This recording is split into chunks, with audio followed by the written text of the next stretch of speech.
할렐루야, 송규봉 목사입니다. 10월 마지막 주 목장 기도회를 하나님 앞에 드리도록 하겠습니다. 다 같이 사도신경 하시겠습니다. 나는 전능하신 아버지 하나님, 천지의 창조주를 믿습니다. 나는 그의 유일하신 아들, 우리 주 예수 그리스도를 믿습니다. 그는 성령으로 잉태되어 동정녀 마리아에게서 나시고 본디오 빌라도에게 고난을 받아 십자가에 못 박혀 죽으시고 장사된 지 사흘 만에 죽은 자 가운데서 다시 살아나셨으며 하늘에 오르시어 전능하신 아버지 하나님 우편에 앉아 계시다가 거기로부터 살아있는 자와 죽은 자를 심판하러 오십니다. 나는 성령을 믿으며 거룩한 공교회와 성도의 교제와 죄를 용서받는 것과 몸의 부활과 영생을 믿습니다. 아멘. 주 앞에 엎드려 93장입니다. 주 앞에 엎드려 93장을 함께 찬양하도록 하겠습니다. 아바 아버지, 아바 아버지, 나를 안으시고 바라보시는 아바 아버지, 아바 아버지, 아바 아버지, 나를 도우시고 힘주시는 아버지. 주는 내 마음을 고치시고 볼 수 없는 상처 만지시네. 나를 아시고 나를 이해하시네. 내 영혼 새롭게 세우시네. 아바 아버지, 아바 아버지, 아바 아버지, 나를 안으시고 바라보시는 아바 아버지, 아바 아버지, 아바 아버지, 나를 도우시고 힘주시는 아버지. 주는 내 마음을 고치시고 볼 수 없는 상처 만지시네. 나를 아시고 나를 이해하시네. 내 영혼 새롭게 세우시네. 아멘. 이어서 찬송가 88장입니다. 찬송가 88장을 함께 찬양하겠습니다. 내 진정 사모하는 친구가 되시는 구주 예수님은 아름다워라. 산 밑에 백합하여 빛나는 새벽별, 주님 영원할 길 아주 없도다. 내 맘이 아플 적에 큰 위로 되시며 나 외로울 때 좋은 친구라. 주는 저 산 밑에 백합 빛나는 새벽별, 이 땅 위에 비길 것이 없도다. 내 맘의 모든 염려 이 세상 고락도 주님 항상 같이 하여 주시고 시험을 당할 때에 악마의 계교를 즉시 물리치사 나를 지키네. 온 세상 날 버려도 주 예수 안 버려 끝까지 나를 돌아보시니. 주는 저 산 밑에 백합 빛나는 새벽별, 이 땅 위에 비길 것이 없도다. 내 맘을 다하여서 주님을 따르면 길이 길이 나를 사랑하리니. 물불이 두렵지 않고 창검도 겁없네. 주는 높은 산성 내 방패시라. 내 영혼 먹이시는 그 은혜 누리고 나 친히 주를 뵙기 원하네. 주는 저 산 밑에 백합 빛나는 새벽별, 이 땅 위에 비길 것이 없도다. 아멘.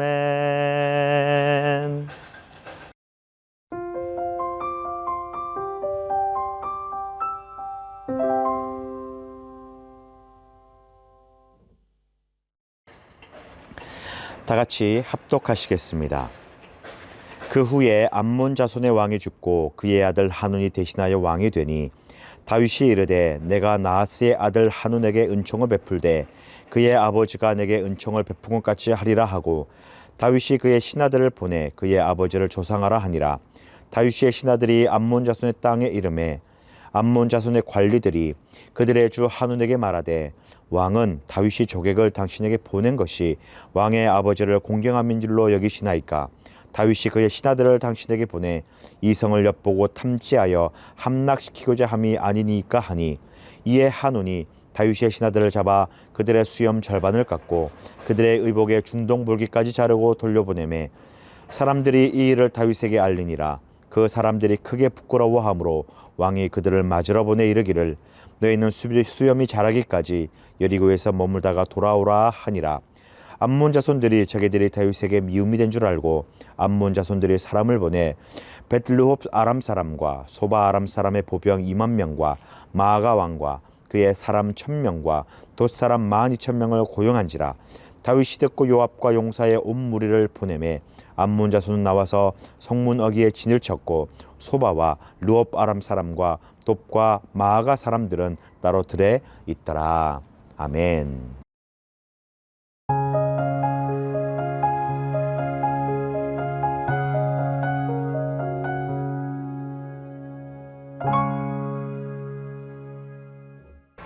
오늘 목장 기도의 말씀은 야외에서 특별히 우리 교회와 그리고 푸르지오 아파트가 보이는 곳에서 함께 말씀을 나누고자 합니다. 공사 중인 관계로 주위가 다소 어수선하고 시끄럽더라도 이해의 양해를 부탁드리도록 하겠습니다. 우리 교회 전경을 바라보시고 또 우리 새롭게 지어진 아파트를 바라보시면서 우리 교회가 복음의 방주, 전도의 방주 역할을 감당할 수 있도록 구원의 방주 역할을 감당할 수 있도록 함께 기도해 주시기를 부탁을 드립니다. 이번 주일 말씀은 은총을 베풀었으나 라고 하는 말씀으로 함께 이야기를 나눠보도록 하겠습니다. 다시 한번 주일 말씀을 상고할 때에 하나님의 크신 은혜와 또 다른 깨달음이 우리 가운데 넘쳐나기를 소망합니다. 오늘 본문을 통하여서 보았을 때에 은총에 대하여 은혜에 대해 반응하는 두 사람이 나옵니다. 한 사람은 다윗 왕이고 또 한 사람은 암몬 왕 한운에 대한 이야기입니다. 은총을 받고 베풀 줄 아는 사람, 그 이야기와 은혜를 받았지만 베풀 줄 모르고 오해하며 그 은혜를 이제 죄로 갚는 그 사람에 대한 이야기가 대조적으로 잘 나오고 있습니다.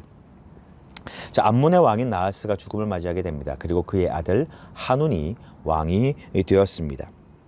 그렇게 나하스가 죽었다라는 그 소식을 듣고 이 다윗이 예전에 이 사울에게 쫓겨다녔을 때에 나하스에게 받았던 그 은총을 생각하며 그 마음의 슬픈 마음을 가지고 애도를 표하기 위하여 조문객들을 보내게 됩니다. 다윗은 받았던 은총과 받았던 그런 은혜에 대하여 감사하는 마음으로 선한 마음을 가지고 이렇게 조문객을 보냈던 것이지요. 그런데 이 조문객을 받는 왕 한운의 마음 그리고 그 신하들의 마음은 조금 달랐습니다. 아무래도 이 왕이 죽은 지 얼마 되지 않았고 아들이 왕이 되다 보니 정치적 기반이 약하고 나라를 아직 다 제대로 다스리지 못하는 그런 상황이었던 것 같습니다. 그런 상황 가운데 강대국이었던 이스라엘의 이 유다의 다윗이 조문객을 보낸다라고 하니 불안한 마음이 먼저 들었다라는 것이지요. 그래서 신하들이 이렇게 조언을 합니다. 다윗이 정말로 이 슬픔을 애도하기 위해 그 조문객들을 보낸 것 같습니까? 이것을 계기로 우리나라를 염탐하고 상황을 엿보고 우리를 이렇게 전쟁을 치르기 위하여 우리를 정복하기 위하여 염탐꾼을 보내는 것이다 라고 그렇게 조언을 하게 됩니다. 이에 왕은 이 조문객들 사절단을 아주 수치스러운 그런 모습으로 돌려보내게 됩니다. 수염의 절반을 깎고 그 다음에 이 길게 늘어뜨린 이렇게 저고리 같은 그런 옷이었는데 그 옷의 엉덩이 부분이 다 보일 정도로 요 도련이어서 그렇게 수치를 주어서 보냈다라는 것입니다. 그 당시에 수염은 권위를 상징하는 거였습니다. 권위를 상징하고 직위를 상징하는 그런 아주 의미 있는 그런 이 신체 일부분이었습니다. 이 수염의 절반을 깎았다라고 이야기를 하는 것은 아주 치욕적인 모욕이었다라는 거죠. 그리고 엉덩이 뒤가 보일 만큼의 옷을 오려서 내보냈다라고 하는 것은 그만큼 수치스러운 일이 아닐 수 없다라는 것이지요. 다윗은 이 은총을 받은 것에 감사하는 마음과 선한 마음으로 왕에게 이 조문객들을 보냈지만, 그러나 한운 왕은 이 다윗의 이 그 선처의 선한 마음을 곡해하고 악으로 갚았다라는 것입니다. 분명히 기억하셔야 됩니다. 우리는 때로는 사람들에게 도움을 받고 또 이 선을 받을 때가 있습니다. 그럴 때 우리는 은혜를 감사로 말아야 되고 감사로 갚아야 된다는 것이지요. 네. 은혜에 감사할 줄 아는 사람이 되어야 됩니다. 그리고 은혜를 갚을 줄 아는 사람이 되어야 된다는 것을 잘 기억하시기 바랍니다. 자, 또 한 가지 분명한 것은요, 이 사건이 아주 의미 있는 이 전쟁의 이 중요한 계기가 된다는 것이지요. 자, 다윗이 수많은 전쟁을 치렀습니다. 그리고 가는 곳마다 하나님께서 승리를 주셨다라고 성경 기록하고 있습니다. 그런데 전쟁의 원인, 왜 전쟁이 일어났는지에 대한 원인을 아주 자세하게 밝히는 경우는 극히 드뭅니다. 그런데 오늘 이 암몬과의 전쟁의 계기, 그 동기에 대한 부분을, 원인을 아주 잘 설명을 하고 있습니다.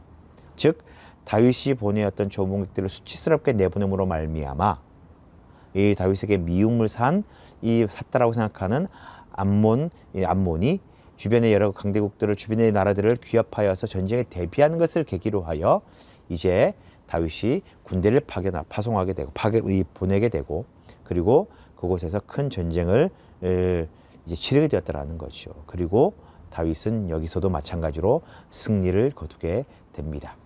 자, 여기서 우리가 분명히 알아야 될 것은 무엇이냐? 하나님의 말씀은요, 그대로 이루어진다라는 것입니다. 아수르의 침략으로 북이스라엘 멸망을 하였습니다. 그때 암몬 자손이 북이스라엘의 갓을 침략을 했었습니다. 하나님은 이 사건으로 말미암아 암몬 자손이 심판받을 것이고 멸망당할 것이라고 하는 그런 말씀을 주시게 됩니다. 그 땅에 있는 사람이 비록 소수였을지라도 그러나 이스라엘의 이 자식이며 상속자였다라는 거죠. 암몬이 갓을 점령한 것은 사실 어떻게 보면은 별거 아닌 일입니다. 왜냐하면 그 당시 이스라엘 멸망해 가고 있는 이스라엘의 자그마한 그런 한 지파였을 뿐이기 때문에 그래요. 그러나 그곳에는 이스라엘 백성들을 중히 여기셨던 하나님께서는 암몬을 향하여 멸망당할 것이다라고 그렇게 예언을 말씀을 하셨던 것이지요. 그리고 그 말씀 그대로 이루어졌다라는 것입니다. 하나님께서는 그 말씀을 그대로 이루어 주십니다. 그래서 우리는 하나님 앞에 이 신실하게, 성실하게, 정직하게 행하여야 된다라는 거죠. 하나님 오늘도 우리에게 말씀하십니다. 항상 말씀하고 계십니다. 우리는 그 말씀에 귀를 기울이고 하나님 그 말씀을 따르고 청종하는 자들이 되어야 됩니다. 말씀이 그대로 이루어진다는 것 반드시 기억하시고 말씀 따라 행하는 우리 모두가 되기를 주님의 이름으로 부탁을 드립니다. 또 한 가지 오늘 말씀을 통해서 알 수 있는 것은 무엇이냐? 형제를 사랑해야 된다라는 것이지요. 사무엘하 10장에서 이 시작된 이 암몬과의 전쟁은 이드메까지 이어지게 됩니다. 그리고 결국 암몬 자손은 이스라엘에게 유다에게 멸망당하고 말지요. 이는 넓게 보아서 다윗의 정복 사업의 일환이라고 생각할 수 있습니다. 그런데 이 다른 경우와는 달리 본문에서는 그 정복 과정의 동기를 아주 상세하게 설명을 하고 있는 거지요. 자, 암몬 자손은요, 롯의 자손입니다. 아브라함이 조카였던 롯의 자손이었기 때문에 비록 이들이 이스라엘을 괴롭히고 못살게 굴었다 손 치더라도 이 암몬에 대하여서는 하나님께서 보호하고 아낄 것을 그렇게 말씀하셨습니다. 암몬 족속을 침략하지 말라고 그렇게 말씀하셨다라는 거죠. 그런데 그런 이 뿌리와 족보를 가지고 있는 암몬은 형제인 이스라엘을 이 유다를 형제로 여기지 않았다라는 것이죠. 적대국으로 상대국으로 대적해야 할 존재로 여기고 전쟁을 준비하였고, 그리고 그 사절 땅과 그 조문객들을 수치스럽게 보내는 그런 만행을 자행했다라는 겁니다. 형제를 사랑하기보다 나의 이익과 안위를 먼저 따지는 것, 이것은 하나님이 결코 원하는 방법이 아니다라는 것입니다. 내 이웃, 내 형제, 우리 함께 신앙생활하는 교우들, 사랑의 마음을 가지십시오. 신앙은 경쟁하는 것이 아닙니다. 우리의 이 신앙생활은 누구와 다투면서 누가 더 잘났고 못났고를 따지는 것이 아닙니다. 서로 끌어주고 밀어주고 함께 사랑하며 이끌어가고 하나가 되게 만드는 조화를 이루는 것, 이것이 바로 하나님께서 원하시는 이 신앙생활이다라는 것이지요. 우리 사랑하는 성령교회 모든 성도님들은 형제를 서로 사랑하고 교우를 서로 아끼는 형제가 넘치는 주님 안에서 서로 하나 되는 그런 복된 교회가 되기를 간절히 소망합니다. 오늘 이 암몬과 이스라엘의 전쟁은 그 계기가 이 사절단을 조문객들을 수치스럽게 보내고 돌려보내는 그런 사건에서 비롯되었지만 아주 중요한 의미들을 내포하고 있습니다. 첫 번째, 은혜를 늘 감사해야 된다는 것. 두 번째, 말씀은 그대로 이루어진다는 것. 그리고 세 번째, 형제를 사랑하고 아껴야 된다는 것. 오늘 이 의미를 여러분들 머릿속에 잘 기억하시고 오늘 말씀처럼 정말 우리가 늘 하나님의 은혜에 감사하고 우리 주변에 베푸시는 은혜에 늘 감사하고 또 갚으려고 하는 우리가 되길 바라고, 하나님의 말씀은 늘 이루어지고 그대로 된다는 것을 기억하시고 말씀을 끝까지 순종하시길 바라고, 함께 신앙생활하고 믿음생활하고 함께 우리 함께 교회 생활에 나가는 모든 성도님들, 교우들과 함께 아름다운 좋은 사랑의 교제와 형제를 애를 나누는 우리 모두가 되어서 하나님을 기쁘시게 하는 우리 성령교회 모든 성도님들 되시기를 주님의 이름으로 부탁을 드립니다. 함께 기도하시겠습니다. 이 시간 함께 말씀을 놓고 기도할 때에 하나님 아버지 은총을 주시며 감사드립니다. 우리의 신앙은 하나님께 받은 은혜를 베풀고 나눌 수 있는 믿음의 사람이 되어야 합니다. 상처 입은 가정을 위해 사랑하고 품을 수 있는 시친의 신앙을 허락하여 주시고 말씀 따라 생활하게 하여 주시고 또한 늘 감사하는 우리가 되도록 인도하여 주옵소서. 간절함으로 기도하시겠습니다.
사랑하는 하나님 감사드립니다. 오늘도 귀한 말씀 함께 나누게 하심에 감사드립니다. 오늘 이 말씀 잘 기억하게 하여 주시옵소서. 주신 은혜에 은총에 늘 감사한 우리가 되게 인도하여 주시고 하나님의 말씀은 언제든 반드시 이루어진다는 것을 기억하고 주님 말씀을 늘 순종하게 하여 주시옵소서. 또한 함께 신앙생활하는 우리 성도들 서로 사랑하며 서로 아끼며 서로에게 은혜를 베풀고 은혜를 또한 갚을 수 있는 깊은 교제가 있는 우리 교회 되도록 인도하여 주옵소서. 예수님의 이름으로 기도드립니다. 아멘. 주기도문 하시겠습니다. 하늘에 계신 우리 아버지, 아버지의 이름을 거룩하게 하시며 아버지의 나라가 오게 하시며 아버지의 뜻이 하늘에서와 같이 땅에서도 이루어지게 하소서. 오늘 우리에게 일용할 양식을 주시고 우리가 우리에게 잘못한 사람을 용서해 준 것 같이 우리 죄를 용서해 주시고 우리를 시험에 빠지지 않게 하시고 악에서 구하소서. 나라와 권능과 영광이 영원히 아버지의 것입니다. 아멘.